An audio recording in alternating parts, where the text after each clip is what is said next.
This is James Helder for IFL TV. I'm in Ponsford, Sheffield today at the Mick Hennessy show for Hennessy Sports. With me, I've got Mick Hennessy himself. How are we doing, Mick? Very good, James. Yourself? You nearly busted your glasses, didn't you? It's all right.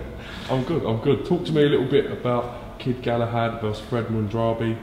Great fight for Kid. It was, yeah. I didn't expect it to go so early, to be fair. He was, Mundrabi was in great shape, known as a tough kid, and he talked a brilliant fight from the moment we sort of like signed this and from the press conference this week.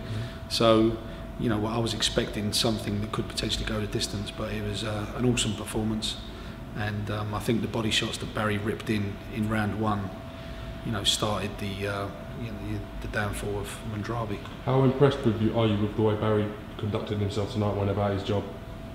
I'm always impressed with him because he's one of the most professional young athletes I've ever come across. I mean, he's so driven, so professional, so focused. It's very rare you see that sort of focus. I mean, he's just, he's destined for big things. And his ability to handle pressure is phenomenal. He seems to thrive under the pressure and the limelight, to be honest. He's one of these people you can just see handling it, taking things in his stride. Yeah, he does. He's he's just a brilliant person in and out of the ring, and as I said, he's destined for big things because he deserves it. He really does. I mean, he's obviously super talented, but he backs it up with hard work, grit, and determination. And for me, he's got all the parts to the jigsaw. Having won the British title, recently adding the EBU, the European title, to his collection, now winning the Commonwealth title today. That's a fantastic achievement in so little fights, isn't it? Yeah, and I'm delighted with that because it's my way of doing things. I like the traditional titles. Yeah. We've done it with Junior Witter, and then he went on to become WBC champion. Indeed. So we're looking to do the same thing, and I know Barry is going to do big things in the sport because he just doesn't take his foot off the gas. He lives brilliant outside of the gym. And he's got a fantastic team behind him. I mean, the Ingles, really are a special outfit. And what Brendan's done for boxing is phenomenal. And kids like Barry, who he's had since a young age. 13, I do believe. Yeah, I mean, you just see the respect. You see the way Barry talks about him and the way that Barry looks at him. It's just, it's nice to be around. It's impressive. He's a great man, Brendan Ingle, and his family are doing great things for British boxing and world boxing. And I don't think that gets, I don't think that they get the attention they deserve, or they get spoken about in the way they should, because they do special things. They don't, a lot of other places they just come in and poach top fighters away from other people. Whereas their talent is homegrown. They come through as amateurs. They train at their gym. They train them all the way through. And they bring them through as kids. Fighters have the same philosophy.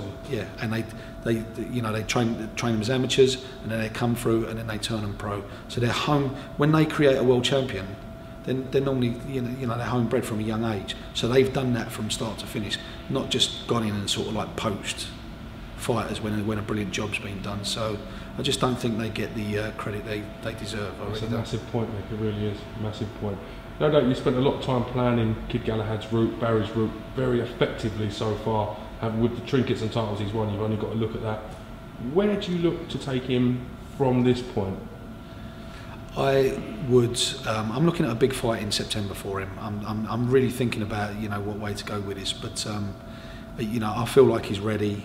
I know the Ingles do, and I know Barry does.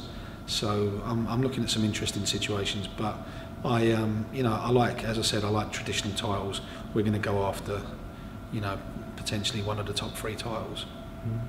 Do you think it's a case now of winning him a belt with a governing body to get him higher up in a ranking, to maybe force a shot or something? Well, he's, by winning the European title, once the rankings start levelling out, he should have a very, very high ranking. He should be, top 10 in most of them, and maybe top 5 in 1 or 2 of them. The way Barry's going now, domestically, there is some possible giant matches for him, isn't there? And within the next 12 to 18 months, they could potentially get a lot bigger. Is that something you've thought about? Yeah, definitely. There's, you know, the British scene is fantastic at the moment. We obviously have a British super bantamweight world champion in Scott Quigg, which is a fight we would love. Do you think Barry's ready for a fight like that now? Is that a fight you could confidently put him in for? Yeah, he beat Scott Quigg, definitely. I'm absolutely sure of that. He's for me, you know, he's got too much talent, too much natural talent, and you know, I feel like not only will he win that fight, but he'll win it in style. All right, Mick. Well, listen, we're running out of tape, memory card, batteries, the whole shebang. I really appreciate you giving me a bit of time today. And I said, well done with the job you're doing with Barry. I think you're doing a splendid job. I really do. Brilliant. Thanks, James. I appreciate that. Good luck with your boy as well in the ABAs tomorrow, in the junior ABAs as well. Oh, you're getting back thanks, down James. quickly to get ready for tomorrow? Yeah, I've got to jump in the car now, get back down to get home in Kent, and you know, have a couple of hours sleep, and then get my son up, make sure he makes the weight right, and get him over to the weigh-in. Best of luck for Michael tomorrow. Yeah, thanks, James. My pleasure, Mick. Thank you. All the best.